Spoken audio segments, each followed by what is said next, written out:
meron kaming lulutuin napakasarap na kapag natutunan nyo, naku delikado, lagi na kayong paglulutuin nito. Ano ba ito? Di, ang masarap na sinukumani. Sinukumaning Batangas. At dahil ako ang cameraman today, ang paglulutuin natin ay si Shair.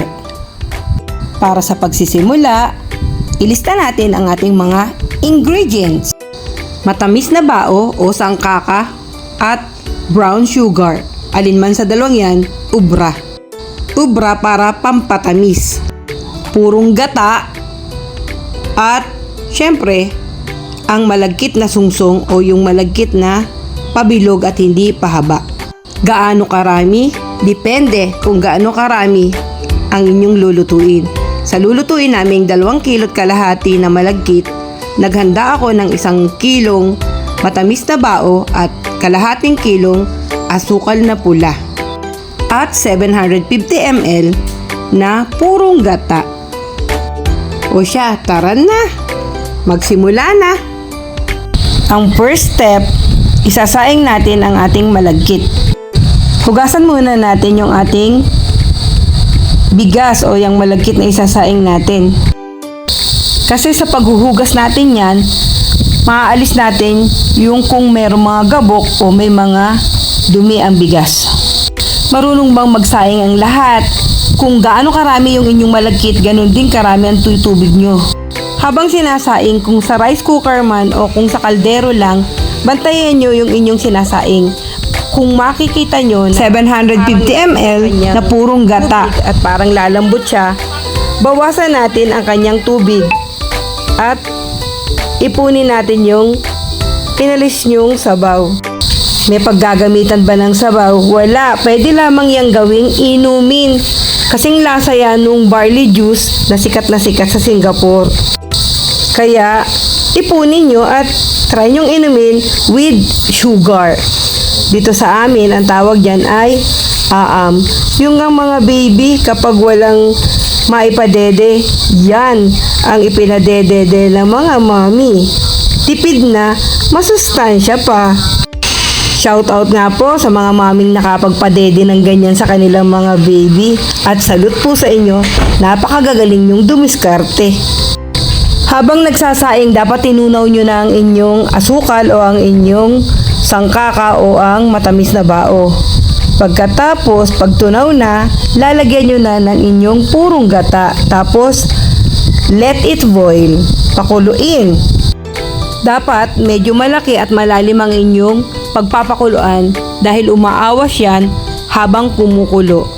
Tapos, hintayin nyo hanggang siya ay maging parang caramel. Parang malapot na at doon ang time para ilagay na natin ang ating sinaing na malagkit. Mas maganda nga po kung ang sinaing natin ay lalamig muna bago natin isama dito sa ating kinaramelize na arnibal. By batch po ang paglalagay ng ating malagkit dito sa ating arnibal, dito po sa ating kalamay hatik. Kung ano man po ang tawag ninyo diyan. Kita nyo po itong aming ito. Nilagay po namin yung unang batch tapos hinalo muna namin tapos saka namin nilagay itong natitira pang malagkit. At hahaluin po natin yan para sumama diyan sa ating pong sauce. At dito na nga po magsisimula ang mahirap na parte sa pagluluto. Hahaluin po natin ng hahaluin ito hanggang sa ito ay kumunat. So alam nyo na, kaya hindi po ako ang nagluto at ako'y naririto lang sa camera. Kasi mahirap po yung haluin ng haluin. Dahil habang naluluto, kumukunat po yan at humihirap po na bali-baligtarin. Kung tatanungin nyo po, hanggang kailan siya hahaluin, kapag po itong pinanghahalo natin at yung pong kanyang lutuan ay parang sumasama na po yung inyo pong hinahalong malagkit na yan pong ating sinukmani, indication po na enough na ang pagkakahalo nyo sa inyong sinukmani at pwede nang hanguin. Gusto ko pong mag-sorry kasi dapat po may handa na kayong bilao at saka po ito pong dahon ng saging or foil o kaya ay kung anong lalagyan para pagkatapos yung maluto, immediately po ilalagay nyo na yan doon sa kanyang pagpapalamigan.